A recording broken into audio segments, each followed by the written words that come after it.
Hello. नमस्कार। मुझे पता था कि एक बात करने का एक बार शुरू होता है तो फिर दोबारा रिएक्शन होता है, फिर मजबूरन वो सिलसिला फिर शुरू होते रहता है और ये बात आगे चलती रहती है। और नहीं भी अगर आऊंगी तो फिर मैं वो गलतफहमी को तो मैं दूर करना मुझे आना पड़ेगा, दोबारा इसलिए आई हूँ। एक तो ये बहुत बड़ी आप लोगों की गलतफहमी है कि मैं खेसारी लाल जी के पक्ष में हूँ, पवन सिंह जी के पक्ष में नहीं हूँ, या पवन सिंह जी के पक्ष में हूँ खेसारी लाल। कम से कम मुझे इससे दूर रहिए, दूर ही रखिए, क्योंकि मैं भोजपुरी के पक्ष में हूँ, ठीक है। और आई भी इसलिए हूँ क्योंकि एक बच्ची है, छोटी बच्ची के जो भी इलीगल तरीके से, जो भी इलीगल भी है और सामाजिक रूप से भी बहुत सोचने वाली एक बात है, और वो मेरे सामने आया और मैं इसलिए, मुझे लगा बात करना चाहिए तो मैं इसलिए आई। तुन सिंह कौन है मुझे पता नहीं है, मुझे माफ कीजिएगा। मुझे पता है उभरते हुए बहुत सारे आर्टिस्ट है, बहुत सारे कलाकार हैं, खेसारी लाल जी हो या फिर पवन सिंह, जो वो लोग भी हमसे जूनियर है, लेकिन कम से कम उन लोगों के साथ काम किया। फिल्म इंडस्ट्री में बहुत मैं गाती थी, अभी भी गाती हूँ, बहुत कम गाती हूँ, पहले से बहुत कम गाती हूँ। तो आपका दिमाग में आप लोगों का ये है कि मैं खेसारी लाल जी के लिए आई हूँ और उनसे मुझे गाना की चाहत है, मुझे गाना मिलेगा कुछ, ये अगर आपकी सोच है तो हमको तो बाबा दूर रखिए इससे। ये गलतफहमी है आपकी बहुत बड़ी। ना तो मुझे पवन सिंह से गाना चाहिए, ना मुझे खेसारी लाल जी के गाना चाहिए। मतलब उम्मीद पे आके मैं ये बात नहीं कर रही हूँ, मैं बच्ची के लिए बात कर रही हूँ, एक चाइल्ड के लिए मैं बात कर रही हूँ। और अगर पहले ऐसा कुछ किया है तुन सिंह से रिलेटेड जो भी है, मुझे पता नहीं है। उस समय हो सकता है मेरे ध्यान में नहीं आया, मैंने नहीं देखा। और जो भी हुआ, अगर ऐसा ही कार्य पहले किसी ने किया है, खेसारी लाल ने किया है, वो भी गलत ही है। और हालांकि उन्होंने क्या किया, इन्होंने क्या किया, गलत सही का बात मैं नहीं करने, मैं बच्ची के लिए की बात मैंने किया था और अभी भी मैं उसी पे मैं हूं। और संगीत की बात, सुर की बात अगर हो तो मैं ज्यादा करने में ज्यादा इंटरेस्टेड हूं, और बात करने लगूंगी तो बहुत सारी बात आ जाएगी। ये सब कैमरा लगे सामने ऐसे बैठ बैठ के जो बात करते रहते हैं, मैं ये सब में टाइम देना अच्छा नहीं लगता। लेकिन हाँ, अगर बात आपने निकाला है तो मैं जरूर करना चाहूंगी। और पहले तो मेरे साथ बात करने के लिए ये जो गले में ऑटो ट्यून लेके घूमते रहते हैं ना आप लोग, भोजपुरी कलाकारों के से बात करिए, ऑटो ट्यून को हटा के आइए, ऑटो ट्यून को हटाइए, फिर बात कीजिए। आइए चलिए बात करते हैं, म्यूजिक के बारे में बात करते हैं, संगीत के बारे में बात करते हैं। संगीत से ही जुड़े हैं ना हम लोग तो विलेन या अभिनय अभिनय फील्ड तो नहीं है। जिन लोगों का नाम हम लोग ले रहे हैं वो सब तो गायक है, गायिकाएं हैं। तो ऑटो ट्यून को हटा के बात करते हैं और उस बारे में फिर अच्छा से बात करेंगे। फिर फिलहाल ये दिमाग से निकाल लीजिए कि इसके समय मैंने बात क्यों नहीं किया था, मेरे नजर में नहीं पड़ा होगा, क्योंकि मैं बेकार की बातों में उलझी नहीं रहती हूँ। अगर कहीं पे हूँ या तो कहीं पे रिकॉर्डिंग कर रही हूँ, पूर्वी में अगला गीत कौन सा मैं गाऊं, भिखारी ठाकुर जी में क्या क्या हो रहा है, क्या क्या नहीं हो रहा है, धुनने में बहुत समय लगता है, मेहनत करना होगा। सोनपुर मेले के ऊपर जो है भिखारी ठाकुर द्वारा रचना है, वो तो सालों से उस पुस्तक में था, नजर क्यों नहीं आया?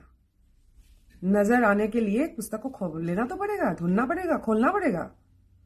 तो मेहनत इस दिशा में मेरा ज्यादा है। इस गलतफहमी से दूर रहिए, कम से कम मुझे दूर रखिए। मैं किसी के पक्ष में नहीं हूं और मुझे पड़ी भी नहीं है उस सब पक्ष में और विपक्ष में जाने के लिए, ठीक है। भोजपुरी के पक्ष में हूं और उसको लेके आगे भी मैं काम करती रहूंगी। उसके लिए मुझे ताली के लिए मैं अब गाना छोड़ दिया, मैं ताली के लिए अभी गाना नहीं गाती हूँ। वो समय गया, लोगों ने बहुत प्यार दिया। अब दायबद्धता लेके आगे क्या करूं उसके ऊपर बात है।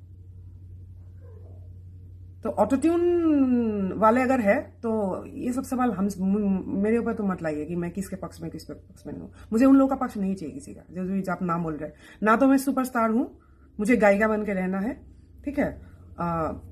तो ये सब बेकार की बात है। बच्चे के साथ ये गलत है, ये इलीगली है। संविधान की बात मैं कर सकती हूँ, हम लोग उतना कर सकते हैं। हम लोग नैतिक उपदेश नहीं देने जाऊंगी, ना तो मुझे भी एडवाइस चाहिए। जैसे इस बार छठ में देखा मैंने, बहुत सारे लोग कि कौन सा छठ गाना इस बार सबसे अच्छा हुआ, वो मीडिया डिसाइड कर रहे हैं, मीडिया के चैनल्स। वाह, मीडिया के जूरी मेंबर्स कौन है? पहले तो तय करना था, जर्नलिज्म का कोर्स करना था या फिर विशारद और भाटखंडे या फिर गंधर्व का ये कोर्स करना था। तो अगर जर्नलिज्म का कोर्स करके आए हैं तो फिर म्यूजिक में कमेंट देने की जरूरत क्या है चैनल्स को, कि कौन सा गाना अच्छा हुआ, कौन सा गाना बुरा हुआ। आप लोगों का जजमेंट नहीं चाहिए हमको। आप अपना काम करें, हम अपना काम कर रहे हैं। ठीक है, तो मैं गलतफहमी को दूर करने आई हूँ। मैं किसी के पक्ष में नहीं हूँ। दोनों ही भाई है और बहुत अच्छे कलाकार है, हमारे स्तंभ है, भोजपुरी के स्तंभ है दोनों। अच्छा प्रोजेक्ट्स अगर है, अभी मैं अंकुश राजा, छोटे छोटे बच्चे हैं मेरे लिए, तो छोटे लड़के हैं, उनके साथ में गाई एक गाना, बहुत अच्छा लगा मुझे। इस तरह का अच्छा कोई काम होगा तो मैं गाऊंगी। और बाकी इंडस्ट्री से तो खुद ही मैं दूर भागी हूँ। ये भी चर्चा बीच में मैं देखती रहती हूँ, मैं बोलती नहीं बहुत, कि मुझे साइड कर लिया है। मुझे साइड करना इतना आसान नहीं है, कल्पना खुद साइड हुई है। मुझे इस जो आप लोगों का अभी जो आप लोग डिस्कस कर रहे हैं, मुझे इस इंडस्ट्री में नहीं रहना था, और अलग से एक इंडस्ट्री तैयार करने में पिछले 10 साल से लगी थी, और उसमें मैं सक्सेसफुल भी हूं। गोवा जा रही हूं, सेरेंडिपिटी लिटरेरी फेस्टिवल, भोजपुरी गाने गा रही हूं। तो भोजपुरी के छठ, पूर्वी, भिखारी ठाकुर, कबीर, ये सब मैं उनके समझ गाऊंगी जो भोजपुरिया नहीं है। और मेरा ये मुहिम है, मैं अलग से मुहिम बोल के नहीं चिल्लाती इस पे। और इस मुहिम में वो दिख भी रहा है कि मैं ये कर रही हूं। उस मुहिम का भी कोई फायदा नहीं है जो आपको दिखाई नहीं दे रहा, जस्ट टीआरपी पाने के लिए कुछ काम नहीं है और मुहिम बना के सब लोग बैठे हुए हैं।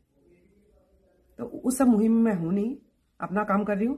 और अलग अलग प्रांत में, विश्व के अलग अलग प्रांत में भोजपुरी का झंडा लहराना मेरा लक्ष्य है। ठीक है, मेरा लक्ष्य खेसारी लाल यादव या पवन सिंह नहीं है।